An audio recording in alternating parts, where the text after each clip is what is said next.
What's up, everybody? Welcome to episode 76 of the Overview. I'm ChanManV, and joining me today is Fishstix, of course.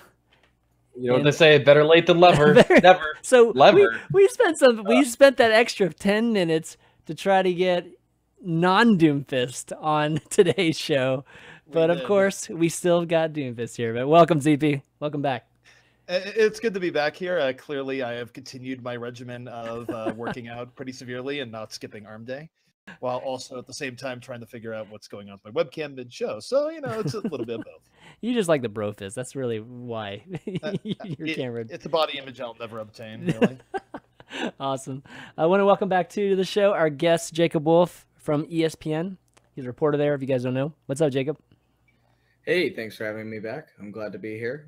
Ready to talk some Overwatch. Yeah, man. We were actually wanting to have you on last week just because, you know, you obviously broke some awesome news last week. But, you know, some good news again. There's definitely some big news that happened yesterday. So it's like every week. It seems like a pretty good week. It's a revolving door of the Overwatch news cycle. So it's always good to be on the show. Last week I was in New York, so I couldn't make it, but appreciate the invite as always.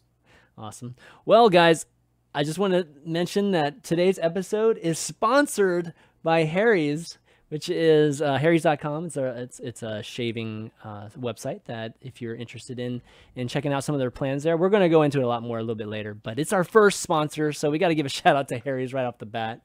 Isn't that amazing? The first leak of the show, we're sponsored. I know. Leaks, let's go. Just kidding. No leaks. No leaks, guys. If you're here for leaks, don't leave, it's like, but geez. You're not going to get any. Right. So leave now if you... No, just kidding. No, don't stay for the entire show.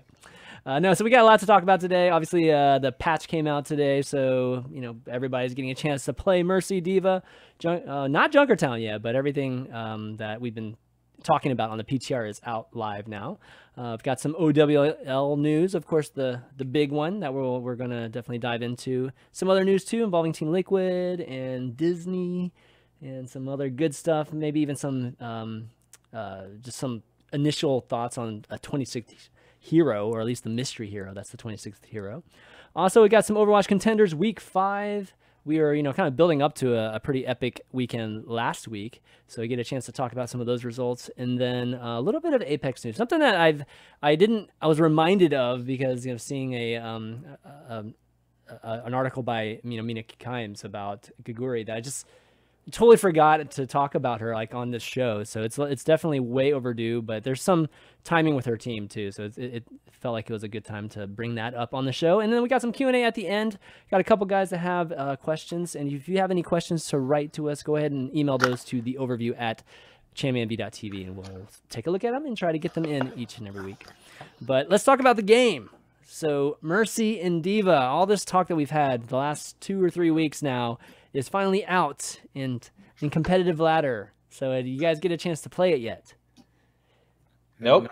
Just got home from work, Chris. Oh, come on. You didn't sneak a game in. I mean, there's got to be a place at Twitch that Overwatch is installed that everybody can just jump on. It's practically the same for me, though. Like I just got back. And it's like, I'm probably going to play it tonight, but I have not yet. So. I have been in an hotel for the better part of 6 weeks, so I have not had the gaming time out.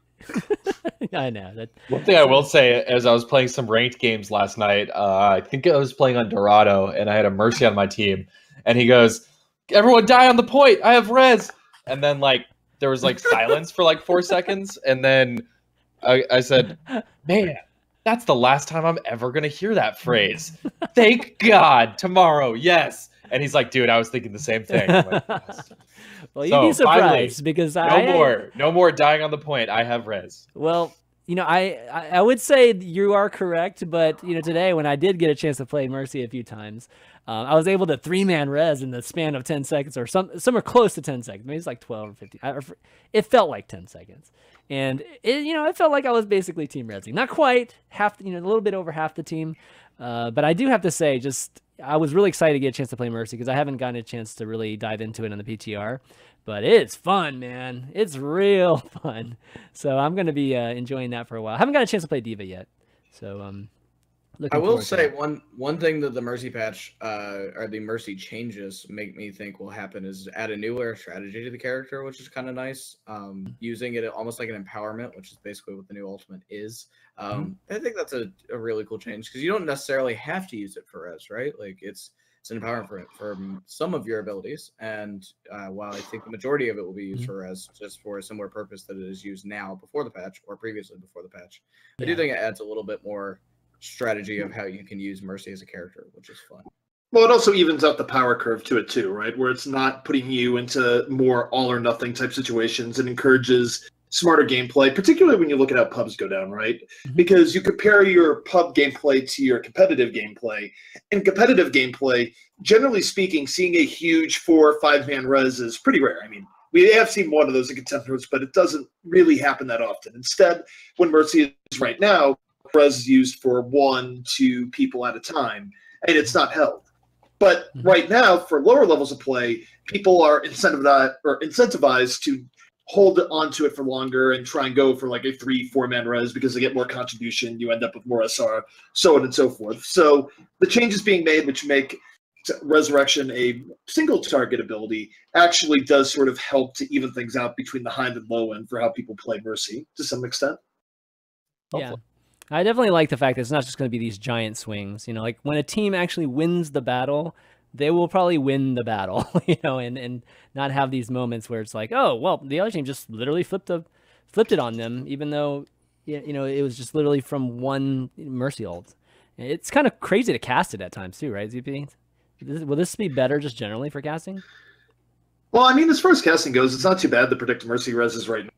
Generally speaking, it's one of the easier things I'd say to predict cast-wise, where Mercy has res, and then you just focus when is she going to use the res. If anything, it's going to be a little bit more chaotic on the casting end now because the res can come in at any point during the course of the game. You're actually going to have to keep an eye on it at all times, not just when Mercy has ult. So I'd actually say it's the other way around, where keeping people informed of the gameplay flow of, oh, there's a res here, what does it mean, etc. Well, it's actually going to be a little bit more challenging post-update than before, because before you could just key in on whether or not ult was up, period, as to whether or not you had to worry about a res. Yeah, that makes sense. Totally makes sense. So the other thing too is Junkertown. The guys, I mentioned it kind of in the intro there, but Junkertown isn't going to be available right off the bat. So if you do want to try out Junkertown, you still got to go to Quick Play and try to queue up on it, or maybe one of the custom games. But excited to get a chance to do that too, because I haven't. I'm excited to see some of the pro games and, you know, in the events we get a chance to play in Junkertown too, because I've seen all kinds of different play on it so far, and I am not sure how it's really going to play out in a true environment. It is the widest, openest map. It is by such a huge margin, especially that first point. It's kind of crazy how wide it is. Yeah. But yeah, that's on pause for a week, so you can jump into ranked without at least running into that right off the bat. The other thing is the Diva changes went live also, which are I would say equally, if not actually more significant than Mercy, simply because Diva has like an obscene pick rate right now. I mean, Diva has been picked a lot for a long time, but especially recently, Diva is like 90+% pick rate in the pro scene. So this is a huge change. You're going to have approximately 50%. Well, you have 50% the same pool of defense matrix as you had before. It does regenerate slightly faster, 25% faster than it did beforehand, but your entire matrix pool is much, much, much lower. So I'm excited about both of these changes. I think they're dynamic and interesting and make the characters more fun, which is great.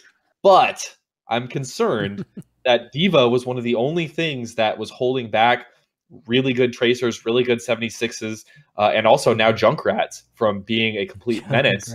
So that's my one concern now in the current patch, with this current meta, is Junkrat going to be too strong? Are 76s up on high ground is going to be too strong? Like, will we see the return of Nano Visor winning like every fight? But ultimately, I'm excited and I'm optimistic, but there are definitely some questions. Well, I think the key thing here is that I was just going to say, when it comes to Diva, is that I think the key thing there is that you don't want one hero shutting down as much as Diva was. And whether or not you have a case where 76 does more, I mean, we'll see. There's a lot of viable options out in terms of what people are running. We're seeing Widowmaker used a lot more post-buff. We're seeing McCree used much more. I think there's a lot more power in the game in general compared to the last time where 76 was really going wild before D.Va was buffed. And in the worst case scenario that you do have one hero take over because you don't have D.Va suppressing it, you could just go for that hero to begin with rather than having the sort of constant pressure that a D.Va had prior to this patch. It's good. I want to say just like one thing. I've played a lot of what's cool about Overwatch is, and I think this was said towards the beginning of the game's launch, is it's kind of a mix of MOBA inspired and FPS inspired. So even though it's a shooter, it does take some pretty wide influences from MOBA games. And as someone who has played a lot of MOBA games and then see things like League of Legends and Dota get patched, I'm actually really happy with these patches in particular, because it shows that they don't necessarily want to bury a character, which happens far too often in a MOBA where one character just gets nerfed and becomes irrelevant until they buff it again. Whereas I think both of these changes necessarily balance / change the gameplay of both characters without burying either, even though D.Va, the nerf, or it's technically a nerf, I suppose. So, yeah, I don't think that necessarily buries D.Va. I just think it kind of fixes what Ben was mentioning earlier. Mm-hmm. All right. Well, I mean, last note about all of this is that, you know, I do have to give a little kudos to the Blizzard marketing team in terms of this entire Junkertown thing, because not only did they make Junkrat awesome, they came out with, obviously the new map Junkertown. They had a short animation, with Junkertown. They had a comic also with Junkertown. And even Junkrat's coming out on Heroes of the Storm too, right?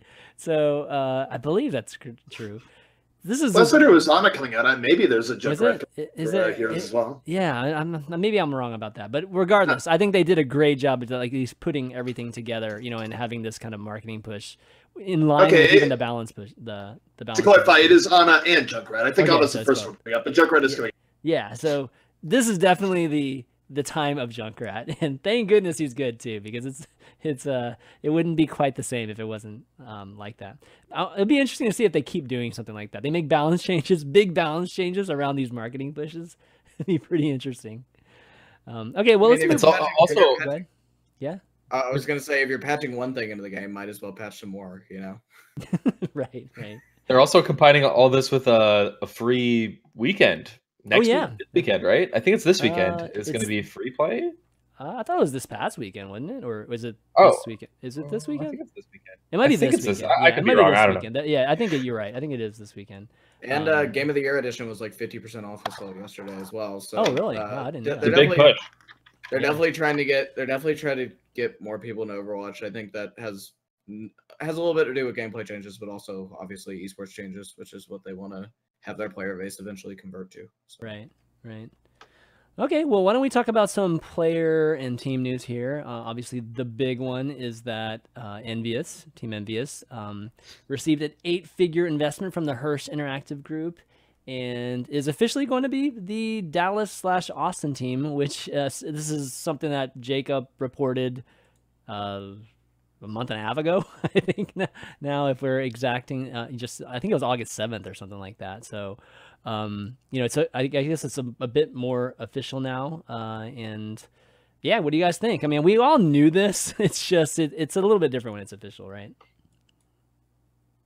So everyone all at once. Everyone, just give your opinion right now. I'm gonna have to go classroom style on you guys, but yeah, Jacob, go. Yeah, you start. Oh, I was just gonna say, I'm glad it's finally out there. It's definitely, there's something to be said about this news cycle. I expect the full Blizzard confirmation of the other teams the next week or so.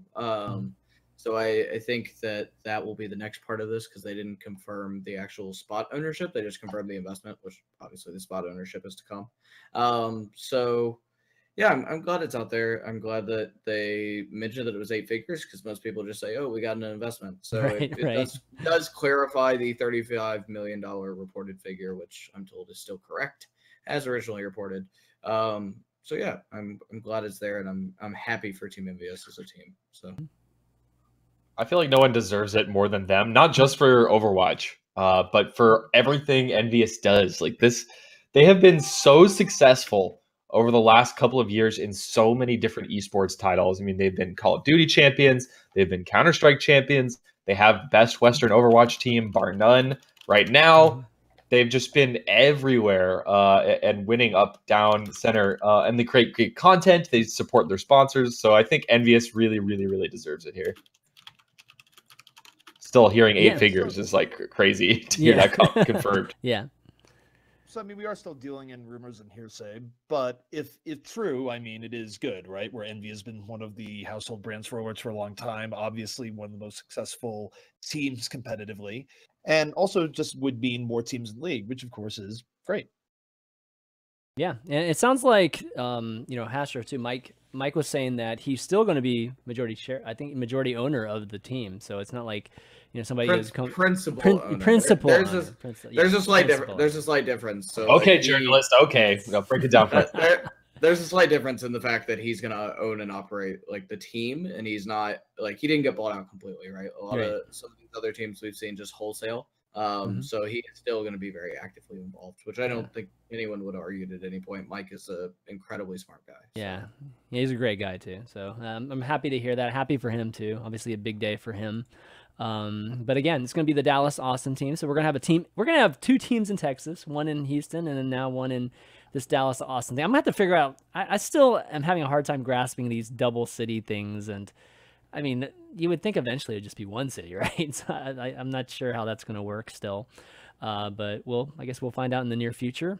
Another bit of, I think a topic that, since Jacob, you're here too, is just, you know, we brought up Rogue. I think somebody put down, you know, in our notes here about Rogue, and, you know, Rogue's conspicuously missing from the league. And I think the question at this point is to pose is the window just gone now for Rogue? You know, obviously they haven't been playing well for a while. I mean, they're playing a little bit better recently than they have in the last 2 months. But, you know, that time where they were on top and they were, you know, just that French team, you know, waiting for like a Paris team basically to enter into the mix, never happened.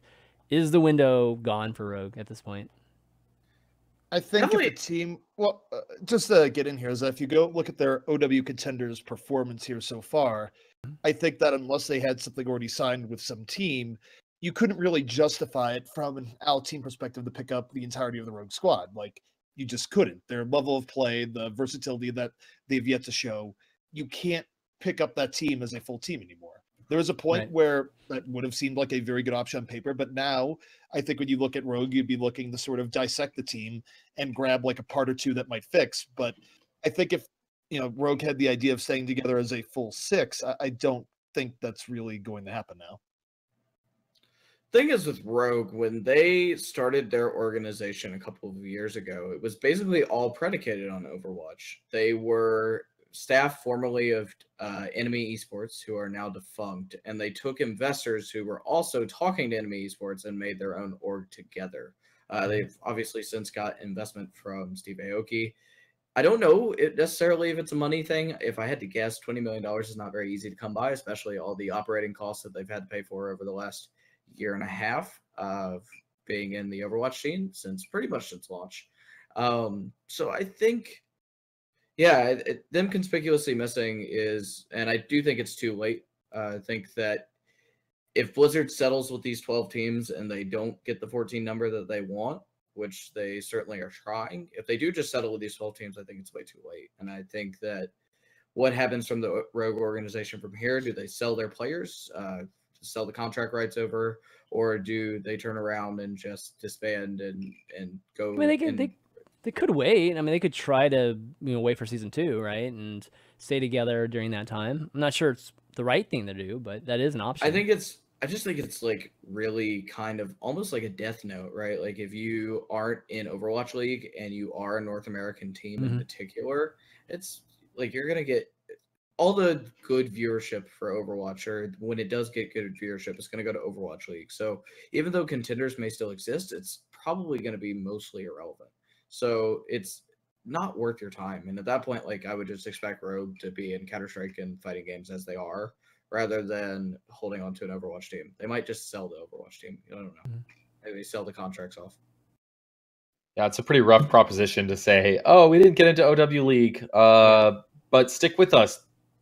Please. Yeah, I mean, definitely stick with that. Like, actually, literally no team is doing that right now. Every team that hasn't made it into Overwatch League has basically said, hey, players, you are free to scrim whoever you want and try out with whoever you want. We've seen that with Selfless. We've seen that with a bunch of other teams. Most recently, E United just this week basically said, look, we're not an Overwatch League, which isn't a huge surprise. Like, E United's not a big org. I don't think they have $20 million sitting around. But they basically said, hey, you guys can go try out for whoever you want. At least I hope that the orgs that have supported these players and these teams for such a long time, like Rogue, will at least be able to make something back in terms of selling off the contracts. So I think that's probably what they're aiming for, if not getting into Overwatch League. I kind of wonder how much you're going to make off of selling off the contracts, though, because Rogue does have a few good pieces, but are they pieces that you absolutely break the bank for? Because you take a look at certain teams and buyouts that they have here. How much do you go for a buyout for some of the players on Rogue? Do you really drop $100,000 when, as a team that's actually in OWL, you have all the leverage? Because Rogue would be dealing with assets that would be incredibly unhappy being stuck in contract jail.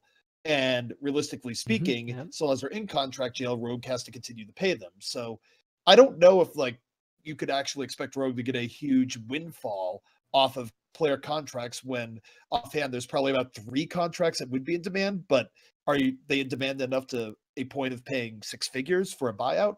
I'm not sure. I think you see a big difference as something that's not very known, but I think that you see a big difference between the initial 7 owners and the newer owners of the 12, the other 5.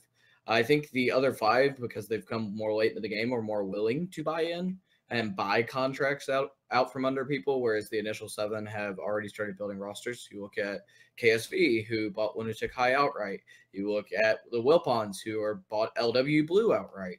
And you see that a lot of the initial 7 teams are existing teams like Immortals or Misfits or Energy, who either know how to team build or have rosters that are already successful, or they're already bought teams. So most of the initial 7s have gotten their things together, whereas the new 5, I think, are more likely to spend. And I still don't, you're right, ZP. It's not going to be like an initial.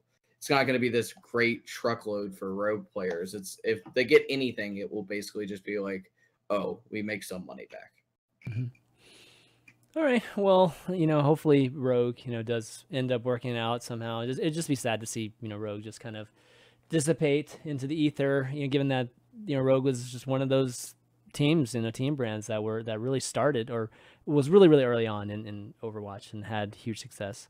Let's talk about another team, Team Liquid, which announced that they were, disbanding their Overwatch team, and that Mezzer is officially retiring from Overwatch, which, at least for me, I kind of sad over that. I mean, Mezzer's been, I was hoping he was going to make the U.S. team, originally, and then now it's just like didn't make the U.S. team. Obviously, they continue to play, even without being in the World Cup, and now he's retiring from Overwatch. It's like one of the best tanks we have in the U.S.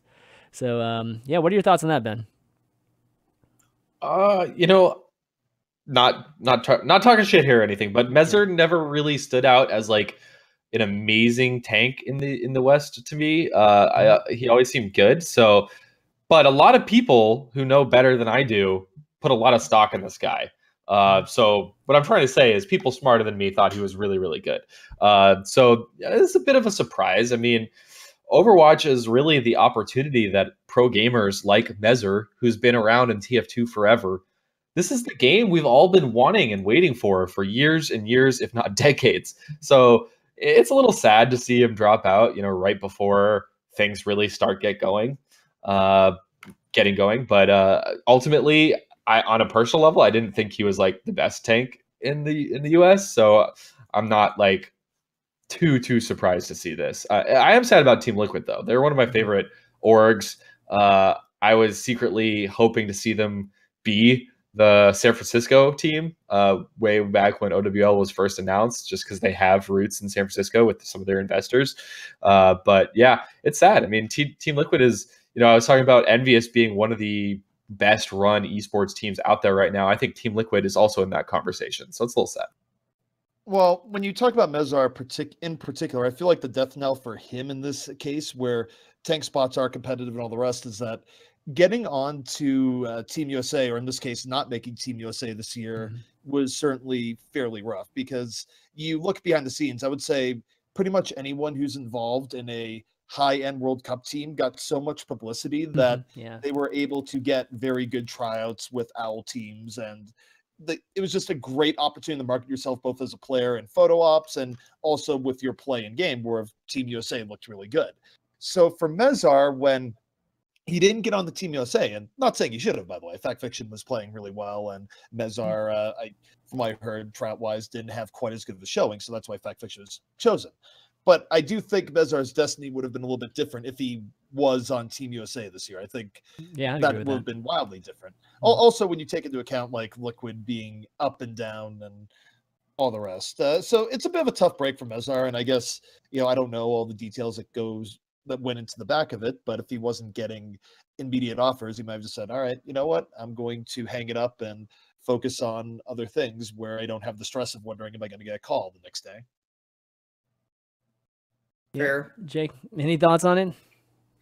Yeah, so it was sort of the writing on the wall when you saw a lot of these players that are on the Team Liquid team, all former Quake pros, going back to Quake and playing at QuakeCon at the end of last month. Knew it was going to happen eventually. Shatter is really the only one that wanted to stick around in Overwatch, or if not retiring. Obviously, you mentioned Messer, and then you look at AZK, and he's probably had the best month of his life for the last 2 years when it comes to Counter-Strike, because he got unbanned from ESL events and then unbanned from DreamHack events. It's literally only 2 events that he can't play anymore, aside from majors. So he is now a viable option to have as a backup on your Counter-Strike team. And so with all of that in motion, it certainly didn't make a lot of sense for Team Liquid to hold on to an Overwatch League roster when they were very unlikely to be in an Overwatch roster when they're very unlikely to be in the Overwatch League. And for some context, as we reported on this about a month ago as well, the investors behind Liquid, the group Axiomatic, did not feel like Overwatch League was a valuable use of their money. Because when they put in the money, it was way before Overwatch League was announced. It's probably about 4 months beforehand. They invested with League of Legends franchising on their horizon, trying to invest and buy one of the better multi-game teams. Overwatch was kind of a sideshow to that investment. It is very much now, if you are Kenneth Hirsch or Neil Liebman and you're buying Optic or you're buying EnVyUS or buying into those teams, it's very much on the forefront of your mind. And you're investing lots of money, $35 million, for example, with the $20 million franchise fee in the back of your head, whereas that was not the case with the Liquid investment. Right. All right. Well, kind of sad news, obviously. But I'm sure they'll be doing fine in just the other esports that they're still participating in. And, you can always come back to Overwatch League too. I mean, it's going to continually expand, and we'll see what happens in the future. I don't know. It's going to be hard to break back into the scene after. It's probably going to be even more expensive, to be honest, later on. But we'll have to see. So one thing I want to say, just in brief, about people who are naysayers or don't think that Overwatch League is valuable at its current price point, they are perfectly okay and they are perfectly wealthy enough to go back and invest in like season 2 or season 3. Say season 1 is this whopping success. These people have, say the price jumps to 50 or 60 million. They don't care. They'll pay that money. Like, they have it, and it's not an issue. We've seen this in traditional sports leagues as well. When they upstart, when the ABA NBA merger happened, you had a lot of opportunity for people to buy in for the first time. A lot of people waited. The Houston Rockets are a very good example of what just recently happened with their acquisition by a new owner. That owner was bidding for the Rockets back in the 90s when they were originally acquired. So, and now he's back. Dude's still a multi-millionaire and still has the money to buy the franchise, or multi-billionaire. So, and he waited 2 decades. So paid a lot more too. Yeah, but he's okay with that, because now he has the opportunity. The NBA is a more proven product. It's one of the fastest growing sports in America. If that happens in Overwatch, I think people are okay with spending more money as long as it's proven, which is currently not. So. Yeah. Okay, well, let's talk about Overwatch World Cup and Contenders on Disney, like on the actual channel. So, yes. I think you had a little Twitter conversation, maybe a mini conversation with Kiki, Ben. So, what's the deal here? Is it going to be on Disney XD? Is that correct? Yeah, Disney XD has now shown quite a few different, well, not a ton, but they showed Evo, and I think something else. Right. Yeah. So this is not their first foray into broadcasting esports content. But Kiki, community manager for Overwatch, went ahead and tweeted about the fact that Contenders and Overwatch World Cup are on Disney XD, which I still can't believe it's called Disney XD. I think that's just an amazing meme. But yeah, this is good. Like I don't have a lot to say about this. It's just any bit of exposure for competitive Overwatch right now is good, especially given that the game is such a mainstream success. I think it makes sense to go for a mainstream audience on television as well. Absolutely. A lot of kids play Overwatch. Chris, your kids play Overwatch. Mm-hmm. Like Elon Musk's kids play Overwatch. Like kids around the world play Overwatch, from famous people and not famous people too. So yeah, I think it's a good move, and glad to see it. Well, something that's worth noting here too is that the content is seen valuable enough even when it's not live to continually throw up there. So one of the biggest selling points of esports and sports in general is the power of the live content part of it, where you get to see it live. It's less vulnerable to people DVRing, etc. But this is a case where it's seen as valuable enough that even when it's not live and it's just going through previous broadcasts, they're like, yeah, actually, we want this on our network. We want to expose people to this. We think it's going to be mutually beneficial. So that part alone is exciting, just because I think that is an interesting nuance there compared to how sports and esports is traditionally consumed. Mm-hmm. Okay, next bit of news we have is that there was an article posted, I guess, in the .esports that Overwatch's 26th hero is already very playable internally, but not coming as soon as you think. So, I guess it just spawns even more speculations as to what it's going to be. Obviously a lot of people are thinking it was the Queen. I mean, my thoughts are there's just no way they're going to make it the Queen, given that everybody thinks it's going to be the Queen. So if it's not coming as soon as we think, does that mean it's not coming during BlizzCon? Is that pretty much what that means? I don't imagine a scenario where you don't see some sort of crazy content for BlizzCon. I mean, I guess maybe it's not the hero, right? But generally speaking, when you look at history with what content is thrown at BlizzCon, generally speaking, for Heroes of the Storm, whether it be for Overwatch, the idea is let's show off some new characters. So you would think that you would see it by BlizzCon. I guess it's not impossible that you wouldn't, but BlizzCon is the best place to show off a new hero. So I don't know. I think we can see it. It's still a way out. The only thing is with the couple of months timer on it, right? Like it almost has to be at BlizzCon, right? If it's not coming out in the next 3 weeks, then it's going to be way too late to integrate before BlizzCon for Overwatch World Cup. And it's going to have to come out like right around BlizzCon, right after, because Overwatch League starts shortly after, I would imagine, if they're still on their end of year timeline, which they still haven't confirmed a date. But if that's the case, like in November, beginning of December, that type of area, like that's going to be really difficult to get everybody used to a hero. So they're going to need at least a couple of weeks. So I would think like with the month time frame or a couple of month time frame that they put it in that interview, that would make me think that it's right at BlizzCon. Well, for the record, if there is a new hero at BlizzCon, I wouldn't expect it to be playable for Overwatch World Cup. I would expect it to be like Sombra last year, where Sombra last year was playable at BlizzCon. Like that was the unveil of Sombra, the new cinematic, etc. But she was not playable in the actual Overwatch World Cup tournament. So that's the thing there. Like, I don't think you'd have to worry about being played in the World Cup.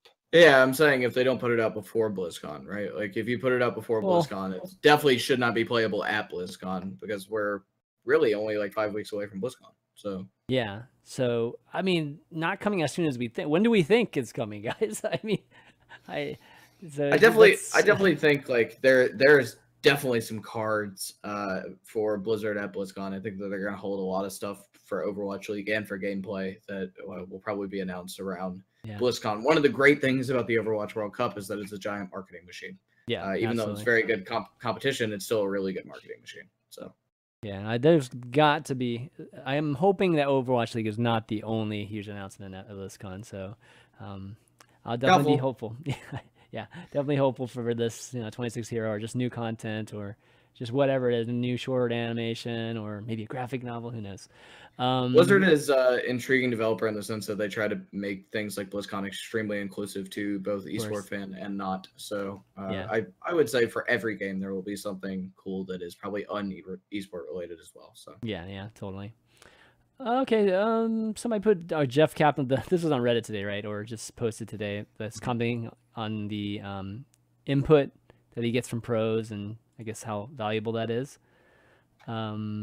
I mean, there's no surprise. I just physically threw this in. Yeah. We all knew this. Like, all of us that are kind of inside the scene understand that there's a way for pros to give feedback. And actually, Jeff Kaplan in particular and the entire Overwatch team is actually very receptive to feedback. There are official channels that pros have to give game balance feedback directly to the team. So it was just a little bit, it was nice to actually see them verify the fact that there is this dialogue that happens, that they do make changes based off this. But then, of course, he also says that we have to balance for the feedback of the casuals because their feedback is also important. So I just wanted to throw that in there because a little bit of confirmation of what a lot of us know to be true, and a little give, a little take there, that, you know, it matters what the pros think, but it also matters what you think. Yeah, absolutely. Okay, well, next up, let's talk about some events, given that obviously ZP has been at Contenders again for the 5th week in a row, maybe even more, actually. You probably were there a couple weeks before that, right? No, we just got here a few days before the first week. So oh, really? Okay, so not too much before that. So yeah, no, I mean, look, we're not at the point where you need like 2 weeks of rehearsal. That's true. You guys have done it, but like obviously a few times already. That'd be silly. I mean, you deal with people that have done this for a while, so I don't know. I mean, generally speaking, for most events, like so long as the tech is in place beforehand, 1 to 2 days of rehearsal is more than plenty. All right. Well, anyways, we obviously had a lot to talk about last week in terms of that, and it kind of led up to some interesting matchups this past weekend. But let's take a look at the standings, at least for NA, after this weekend. So EnVyUS, you know, still definitely having no problems at all. I guess no surprise there. But EnVyUS, I think struggled a little bit this week, or they had to play the good teams this weekend. So we got a good chance to really take a look to see where EnVyUS is, and you know, I think a lot of people that know Overwatch, I think, were thinking that EnVyUS would, you know, kind of show, you could see a little bit more of their true colors, which, you know, they're not quite as good as it looks like in the standings.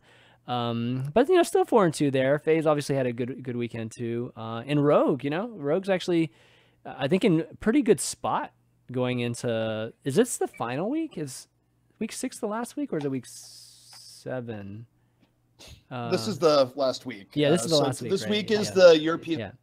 There's going to be 4 teams that play an extra game this week to get them up to the final amount of games. Mm-hmm. But for NA, this is the final. Just every team in NA is done, I believe, 6 so far, and this is the final week. Right.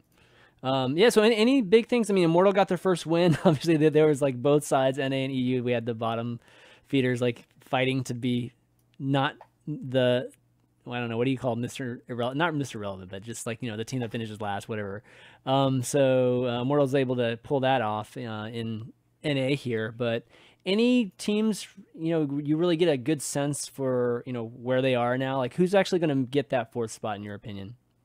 So right now it's interesting to see things develop. I think EnVyUS, some of the bloom has come off the rose where EnVyUS thought they were going to be really high up. And so, truth be told, and looking at over the course of Contenders, I generally had my doubts. It felt like EnVyUS was doing really well against teams that were underperforming versus actually playing out of their minds.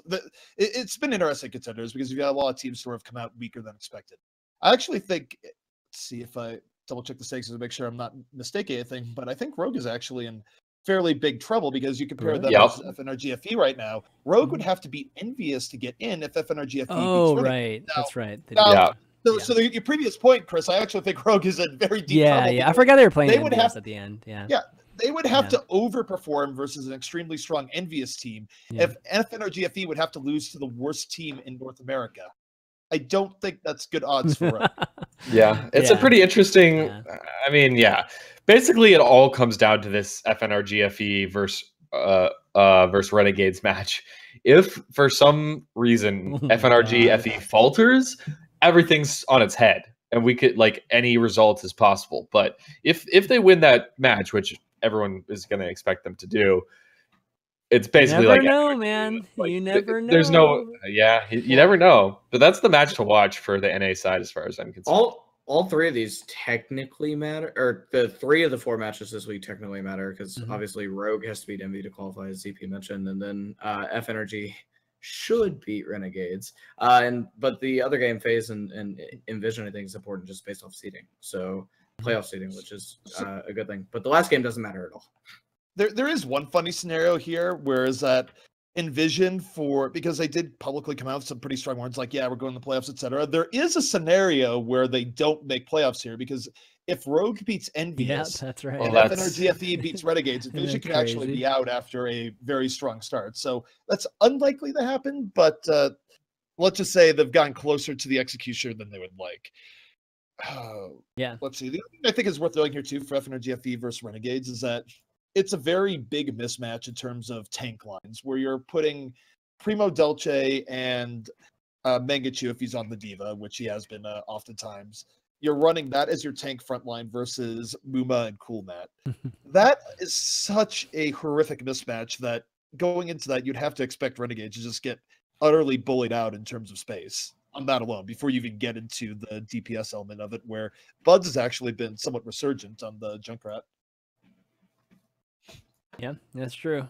I mean, I've seen crazier things happen, but yeah, on paper, it sounds like a very, very tall order for Renegades here. So, but who knows? They might be crazy motivated to play spoiler here. It'd be terrible, obviously, for FNRG FE. What do you guys think about FaZe Clan? Like, is FaZe Clan going to be able to contest EnVyUS at, just if they make it to the finals against each other? Because that's what it's looking like at this point. I think they're clearly the two best teams, and they're playing that way too. Or is this going to be an easy cakewalk for EnVyUS? I sure hope not. I really hope not, because as everyone knows, we have the Contenders Season 1 finals in 2 weeks. Yeah. And their EU and NA are going to be in separate brackets. So right now, like, if you look at both regions, EnVyUS is clearly dominant in NA. Misfits is clearly dominant in EU. It could end up being really one-sided. So you got to hope for these underdog stories going into that finals. Mm-hmm. Well, if hope's all you have, then FaZe is pretty much done, because Envy they're playing at next level. They really are. I will say credit where credit is due to FaZe. They have improved, particularly since picking up Carpe, where Carpe has given them more of a shutdown tracer that they haven't had in the past. But if you go on what we've seen here so far and the overall body of work, you go against a team like Envy that's still a bit of a mismatch versus what we know Effect is capable of, where Effect is very arguably the best tracer in North America, period, right now. So, and generally speaking, Envy has FaZe beaten in the skill matchups, and also Envy is just a lot more battle tested than FaZe. So, even if FaZe is the second strongest team, there's very likely going to be a rather large gap between them and Envy going in. Gotta feel great if you're Envy and Misfits though. Like this is everything you want. Everybody in Al is struggling to build teams, and you're just wrecking your regions. You gotta feel good about that. Like, what's even scarier is that there was this article or interview with Effect that talked about how Effect didn't feel like he was playing very. He hasn't been playing well. He hasn't really. He felt a little complacent at times, and really was trying to kind of get himself motivated, or just kind of get it on himself so that he could start playing better. And it's just like they're crushing, and this is kind of happening. So, originally was going to kind of bring that up and really talk about, what happens, to those kind of players when they come over to the NA, and this is what they're having to play against. They're like clearly way better than everybody else. So, does their skill take a hit from it? Does it affect skill kind of go down actually being over here in NA instead of like still being in Korea? What do you think of that, ZV? I don't think there's any reason why skill would go down in coming here. I mean, if you want to take the idea that there's tougher competition in Apex, sure, but generally speaking, you're talking about a player with really good mechanical skill. You're talking about a team that is well coached and spends plenty of time game planning and looking at how they're playing. So I don't think there's any reason to sort of nebulously say, he's just gonna get weaker playing over here. Yeah. Well, however, you just don't hear the word complacency whenever we talk about Korean Overwatch. Like that word never comes up, and that's the word he was using when he was describing it, right? So I thought it was interesting. I think there's something to be said. We haven't seen enough of this in Overwatch because Overwatch is still relatively new competitively. We can use the case study of something like League that has imported Korean players for quite a while. It really is a case-by-case basis. Some people take it better than others. I can't imagine that Effect feels great about living where he does. I know that's probably a little bit of culture shock being in Charlotte in comparison to being somewhere like LA. It's a little bit more welcoming to Korean culture. There's a lot more things to do if you are Korean and want to find similar hometown culture in Los Angeles, which is something I hear from a lot of League of Legends players that are originally from Korea and play in NA. So, yeah, I mean, I guess complacency is the best word for it. I don't think it's necessarily hitting his skill. I think it's just him being maybe a little uncomfortable being back in the US and also just being complacent about competition because it's not nearly as stiff as it would be in Apex. You know, before we move on from NA, I've been pretty critical of Mickey in past shows. Oh yeah. I think Mickey played so well this weekend. I'm pretty sure this is by far the best he's ever been playing is right now. He looked in complete lockstep with the rest of the team. So big shout outs to Mickey. He played super well this weekend. Yeah, definitely. And I saw, wasn't there somebody, or I think was recording some stats on even Harry and just like comparing Harry, you know, to all the other Lucios. Oh yeah, yeah. It's like it's a staggering difference. So yeah, Harry's definitely been playing great, and obviously the folks that know Overwatch, watch these matches closely know that. But there's a lot of folks that, you know, probably haven't realized that too. All right, let's go over to EU now and talk about, you guys mentioned Misfits, of course. It's like a very similar situation. It's almost mirrored, to be honest, which is very astounding to me. Misfits obviously being EnVyUS, Team Giganti being, you know, FaZe here. And then we even at the bottom, it's like top to bottom, it's almost mirrored. Let's be clear about one thing. Misfits is not EnVyUS. Yes, I know, but it's, you know, like relatively wise. Yes, there's no reason to think that, like, even though they have been looking very impressive so far, I'm still skeptical in some sense. I mean, let's be clear about Misfits. They are highly upgraded logics there. It's given them plenty of room just to have that shutdown tracer. It's certainly given Tvik more room and less pressure on him.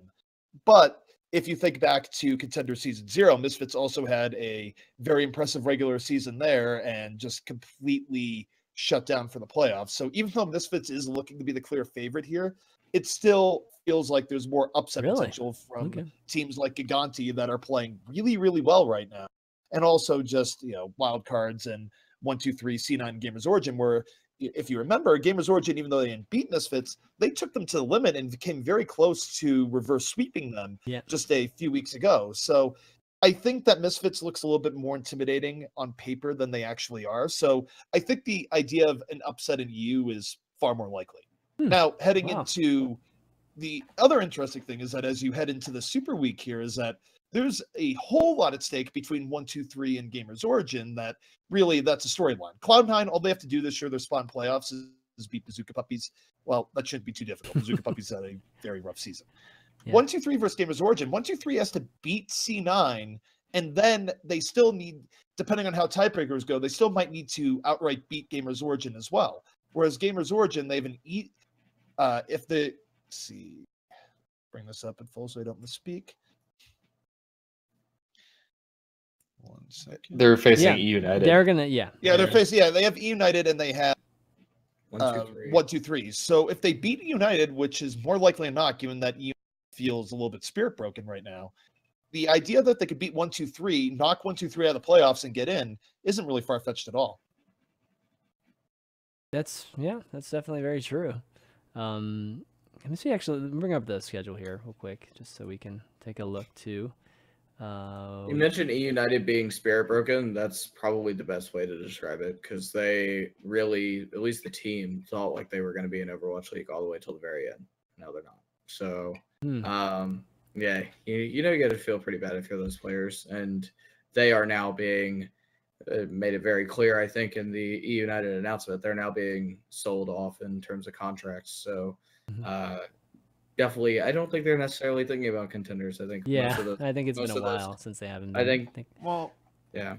The sad part about United too is that this is also a case where the stock for a lot of the players was very high heading into Contenders Season 1, and I would say the stars dimmed for a lot of them, where certain players I think will be okay. Like Cruz, for example, has had very good showings, even losing games in Contenders, and also had a very good showing with Team UK. I would be surprised if, say, Cruz or Boombox didn't get on teams.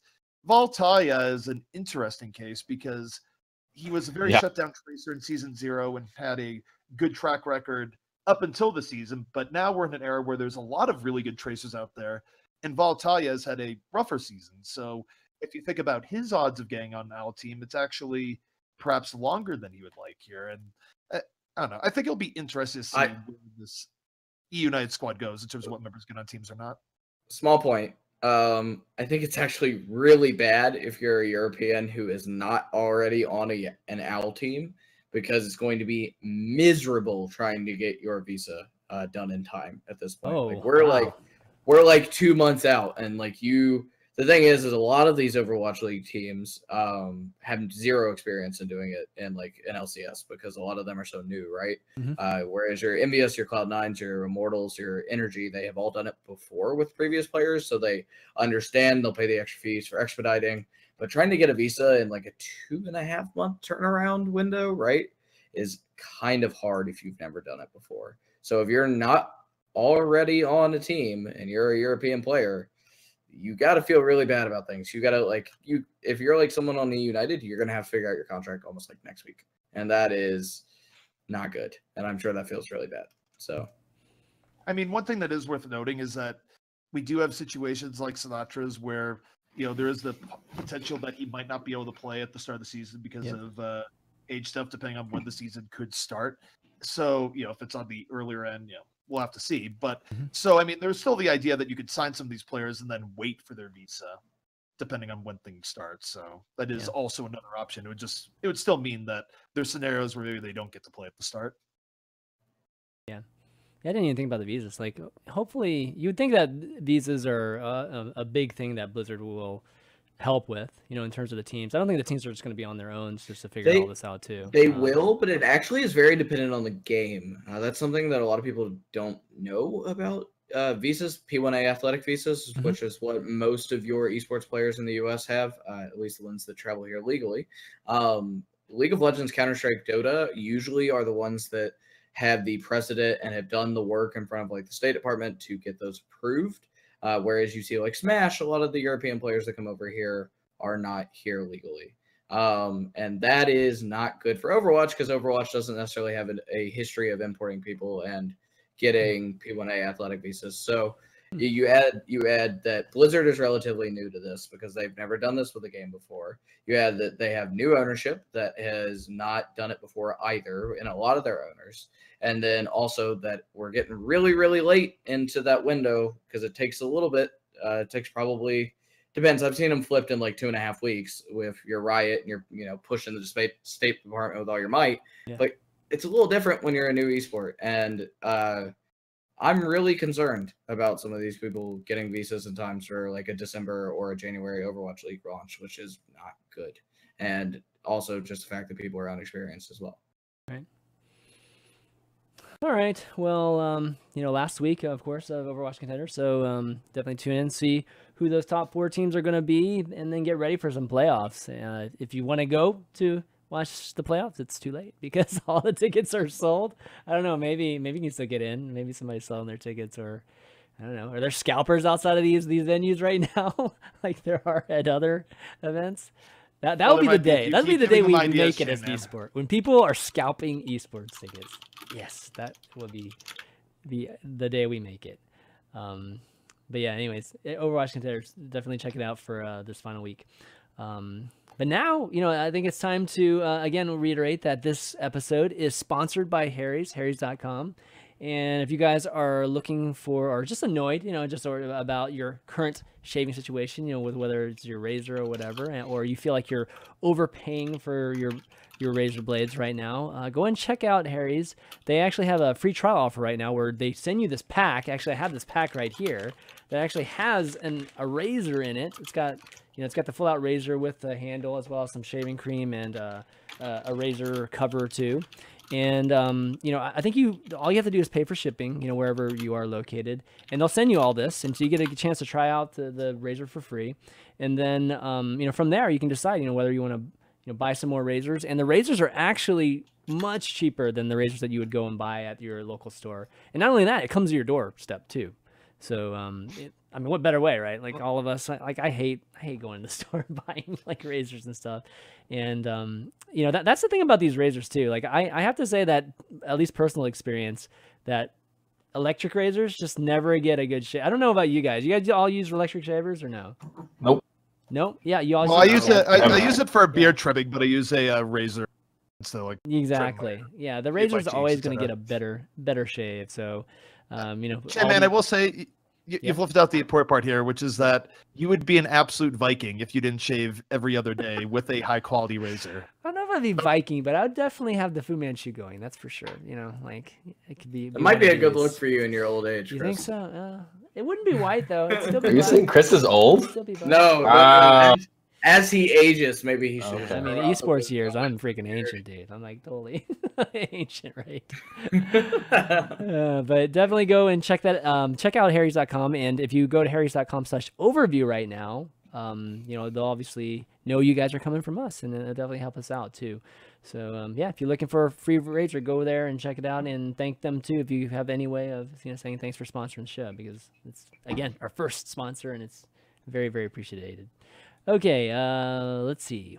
Let's talk about Apex, or a little bit of Apex. Not really going over the results quite yet. We'll definitely dig into it when it's you know, gets closer to just you know, the playoffs right now. But they're obviously doing some of the groups in the playoffs right now.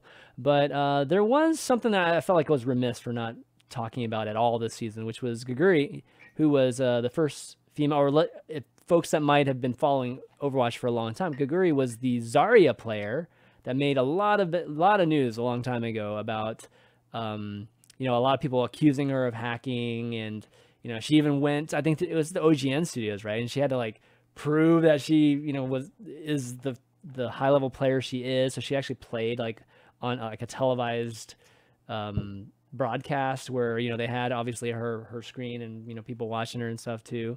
Anyways, she was, you know, finally able to play in Apex this season for Rox Orcus, and you know, I think that's huge news, right? I mean, I don't know how I missed it, or just forgot to talk about it. At one point it was on the topics, and for some reason it got bumped off. But yeah, this was huge news this season. So first female to play in Overwatch, you know, like this is obviously a theme that comes up in every single esports. Overwatch having the number of female players that it does just in the general game, I think makes this topic even a little bit more interesting, which is we don't see many females just in the competitive space. And Geguri is kind of like a unicorn right now, and she's good enough to play at the top level. You know, she's not necessarily the best Zarya in the world or anything, but she's good enough to play in Apex, and that says quite a bit.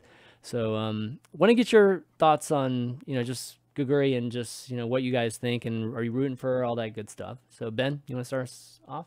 Of course, I'm rooting for her, Chris. I mean, this is like softball, you know? Like, yeah, this is a seriously important moment, I think, because ever since I've been in esports, you've always heard this is how you level the playing field. Your physical prowess isn't relevant when it comes to esports. It's about your brain and your hand-eye coordination only. So the hypothesis has been we will see female players seek in come into the scene and start competing on the same level eventually.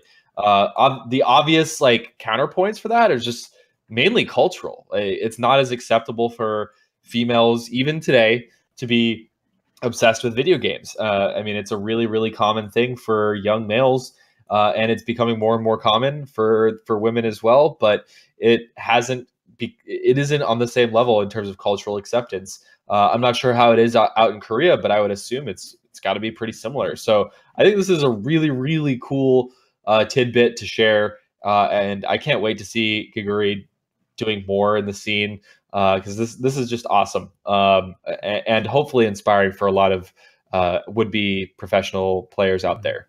So I'm all for it. It's awesome. So I agree with most of what you just said there, Ben, except I would change the word obsessed with dedicated. Like obsessed has negative connotations, whereas if someone's playing a lot of soccer, you don't go, oh man, he's just obsessed with soccer. Is he obsessed with football? It's like, no, he's dedicated to it. Yeah, he's passionate, etc. Like if we could just ditch the word obsessed, I think that'd be good. But otherwise, I agree. Fair point. Yeah. Jacob, any thoughts? think if this was going to happen anywhere, it was going to be, at least for Overwatch, it's going to be South Korea first, because it's a little bit, the ecosystem's a little bit more thriving there right now in terms of OGN support and the opportunities to play. Whereas in North America, it feels like the Overwatch, and in Europe, it feels like the Overwatch scene, it's been a little bit all over the place as we all eagerly await Overwatch League.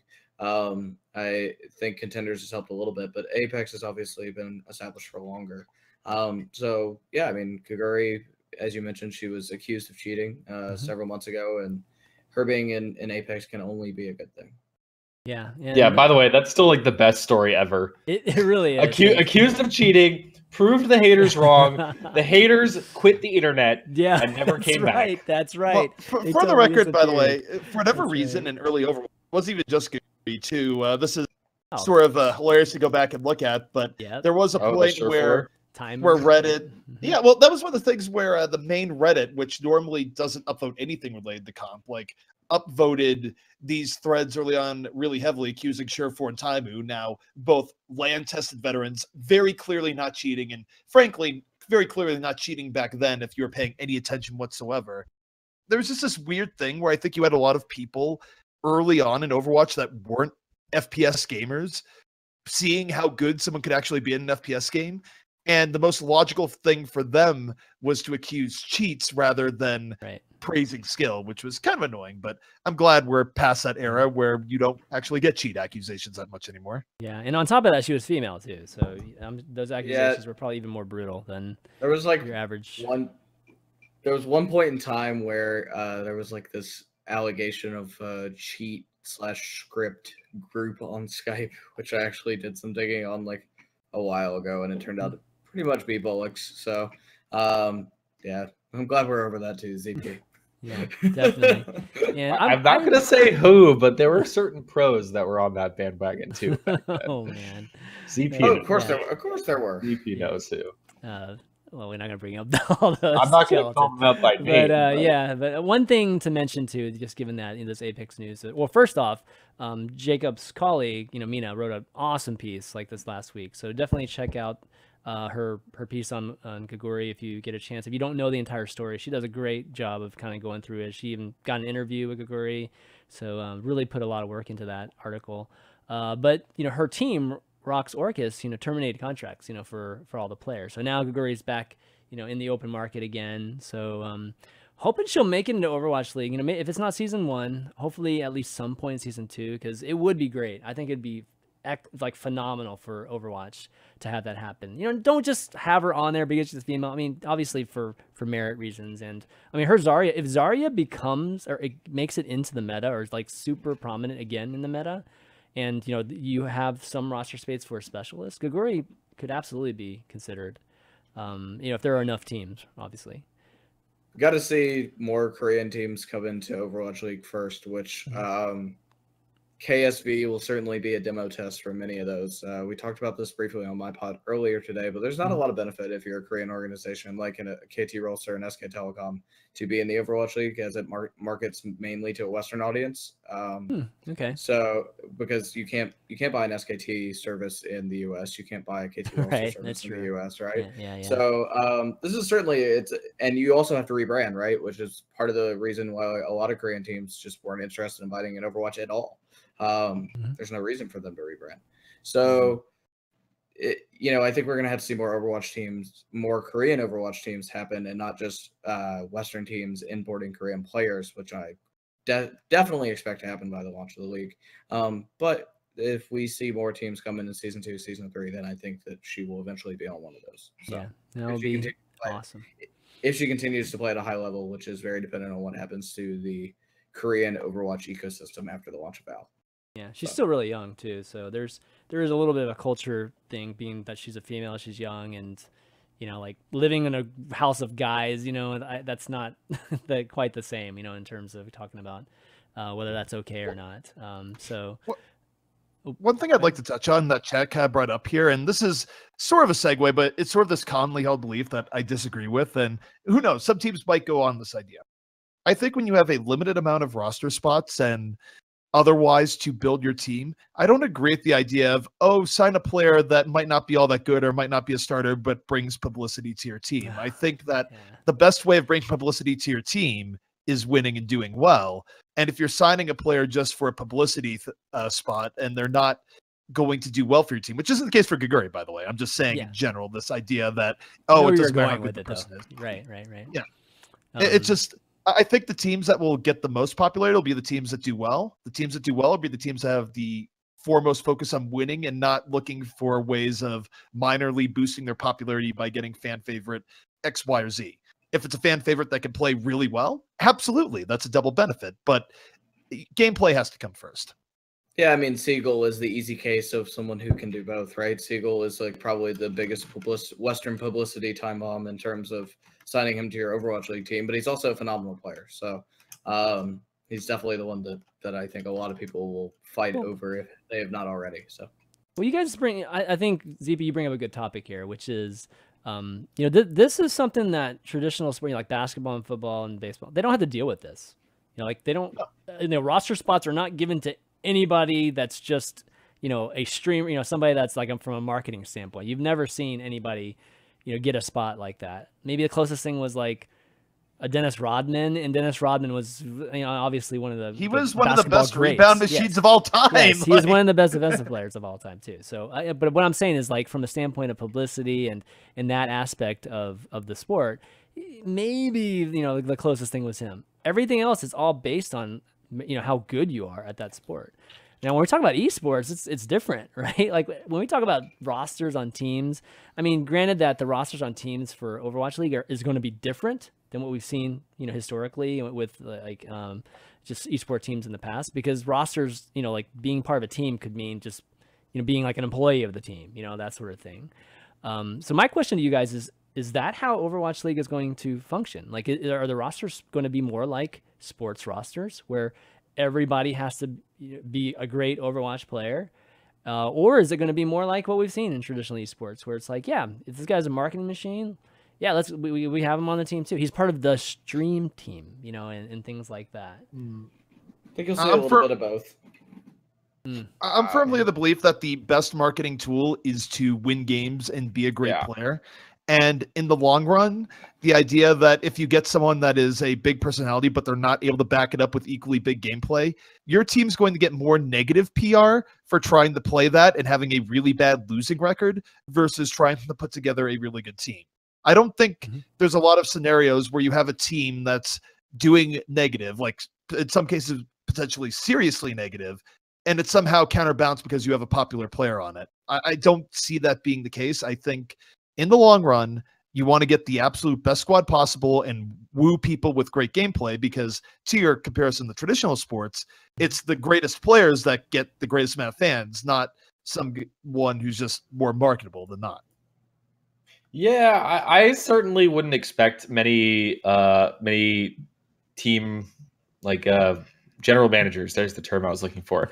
I would really not expect any general managers to consciously make the decision to bring in somebody who's maybe not the best player but has a bigger fan base, just because they have that fan base. Obviously, being marketable doesn't hurt your prospects as a player. It helps a lot, but I don't see any. I hope at least that general managers aren't going to be making those decisions. That said, I will give a caveat. Overwatch is still, even though it's a team game, it's a very individual personality-driven fan base right now. I mean, you could even see this during the Contenders broadcasts over the weekend. Guess what? I mean, this is a bad example because EnVyUS is the best team in the West right now. But guess what? When EnVyUS plays, the viewership was spiking by like literally 60%. It was going from 10 to 11K viewers to 18, 19K viewers every time EnVyUS was on screen. And that's always been the case. I mean, think back to like the early tournaments. When NRG played, viewers came. Like, it was that simple. When Seagull and his squad were on stream, the viewership would just explode.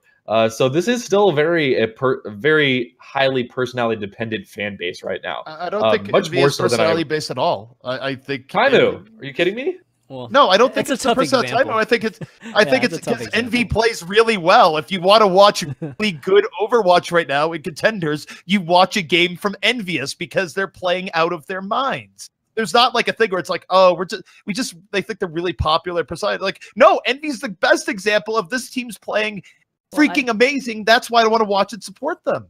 Well, I think a better example would have been Contenders season 0 with Seagull's team, right? Or what was the team called again? Yeah, the meme dream team. Yeah. So I think that was like probably a better example because like EnVyUS, like ZP is saying, EnVyUS is like one of the best teams in the world. So it's hard to actually figure out what's the reason there.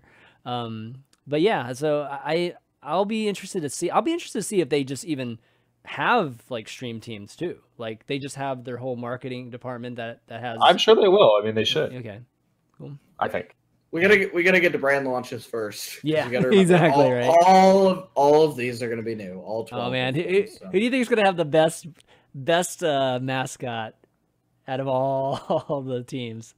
Well, we only know one of them so far, and that's Shanghai. Oh yeah. So, yeah. Shanghai, it's pretty. The Shanghai generic. Dragons. Yeah, it's pretty so. generic there. Yeah, they better have a good Hanzo and. I'm curious to see because like all the logos are being made by the same people, so I'm hoping that they all look very cohesive and nice. Okay, so they're made by the. Okay, yeah, this should be interesting. All right, why don't we go into some Q&A? We've got a couple questions here, and first one's from, I think it's Joao T is how you pronounce it. My question is, if you were to make an Overwatch League team and all pros were free agents, who would be your 6-man starting team? So who's your all-star team, I think is maybe a more fun way of saying it. He also follows it up with, I had an idea of Pharah's ult that would make it more sense if she could only get shot from behind when ulting.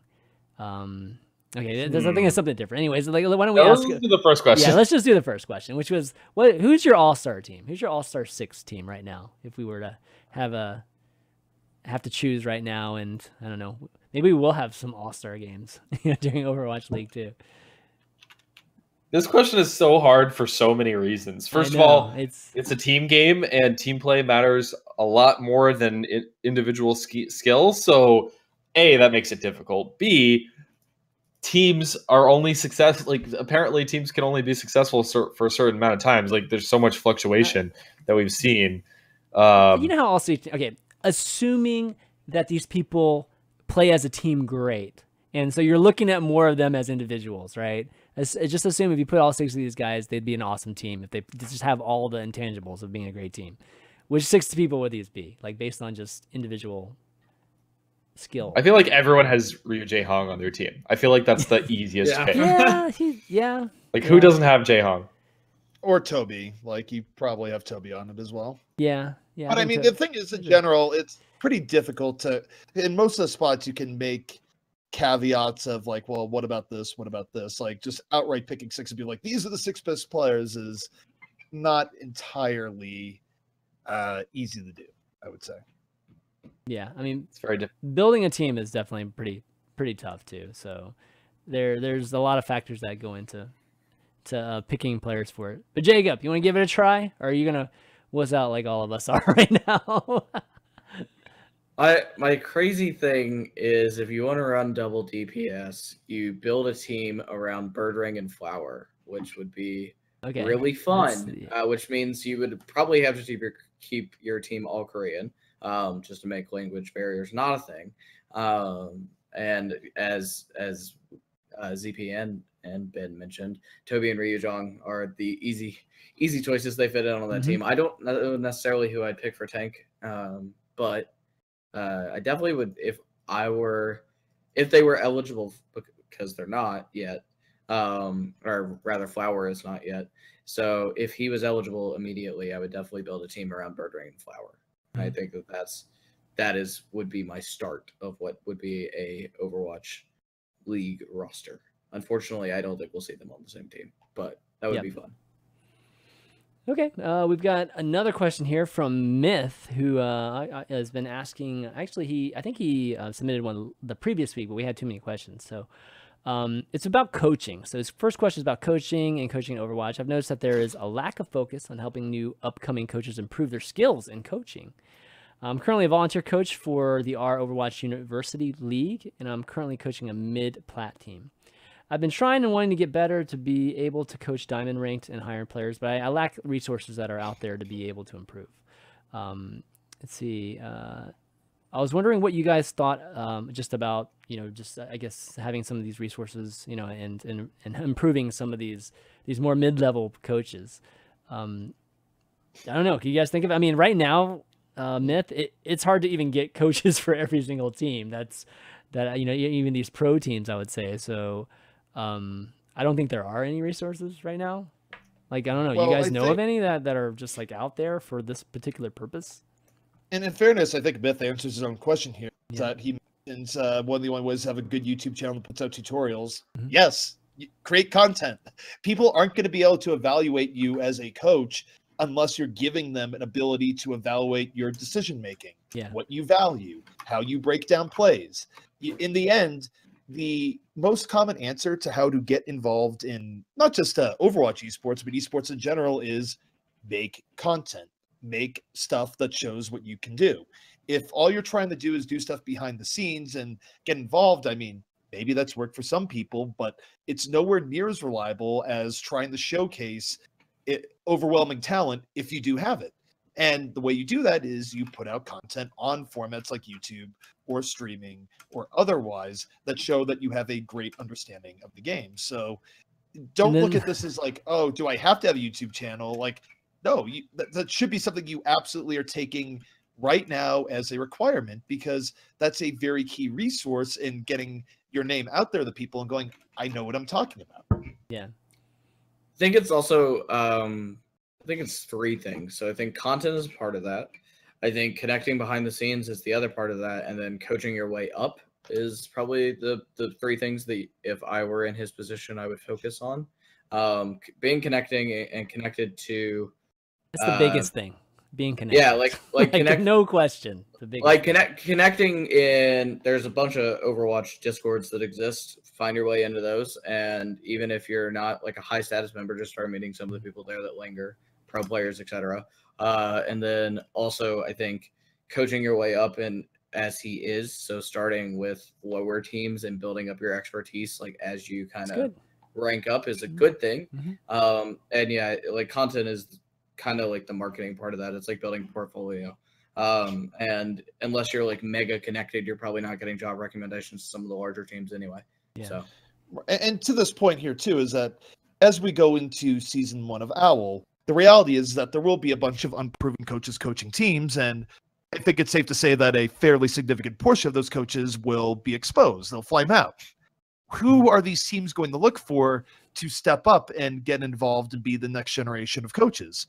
Well, I can tell you that having high quality content out there that's respected is going to go a very long way in putting you above other people where it's just, oh, yeah, your recommendation for a player 2. But if you have a recommendation for a player 2 and a widespread following that's very positive, you've now put yourself way ahead of the pack. Yeah, you guys covered pretty much. You guys covered pretty much a lot of it. I think I would ask, like, I'm going to be extremely harsh here. I would ask, like, why do you want to do this in the first place? Because it kind of sounds to me like Myth. It's like, I want to be a coach. Like, how do I do that fast? And that's completely the wrong way to look at this. Yeah, there's no way to do it fast. The first thing I'd do is go back 2 years in time. No, you can't do that. If you're not already a top 500 level player and playing with an organized team in organized tournaments on a regular basis, I'd throw this fantasy out of the window, because how are you going to get that analysis without being able to play at that level? So I don't know your background, but it doesn't sound like you're doing those things right now. Maybe not. Maybe you don't need to be. He is a good player. You don't know if he's a good or, we don't know actually what skill level he's at. Yeah. We just know he's a volunteer. So I'm just reading the question. There's a second part to this question here, which I think is important to note here. It's quote, how would I be able to have a balance between coaching, college classes, and life? And here's the reality about esports. And yes, there are exceptions of people who are able to have a better balance before going all in, but the vast majority of people that have gotten to higher positions in esports hit a point where they said, I am all in on this. I am no longer in school. I am no longer working a main job, wherever they might have been in life at the time. I am going 24/7.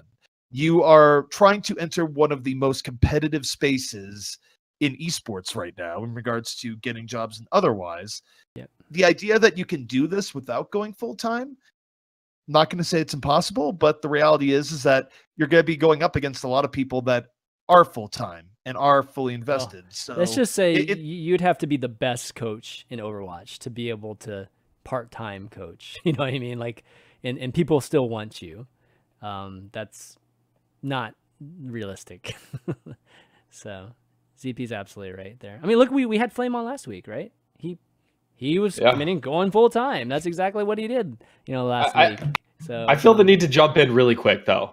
Okay. Don't drop Don't out give of up your Don't drop out of Don't school. quit your job. Don't drop out of school. You can get noticed while you do those other things. That's what I did. That's what he I did. Right, him. Yeah, that's what he did. That's So what. I want to know one thing that Kai brings up also, and I think Kai is 100% right here, is that coaching is something that's all-consuming. It requires even more time than as a player. You think about how traditional coaches go, where you look at your best coaches and say the NFL, like Bill Belichick. That dude sleeps at the office more often than not. He is incredibly dedicated. He looks like he sleeps at the office too.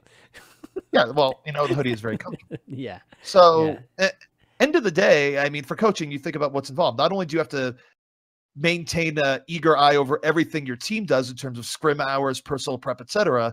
Even if you have people helping with you in the analyst role, you have to be really casting a wide net in what you're looking at across the entire scene.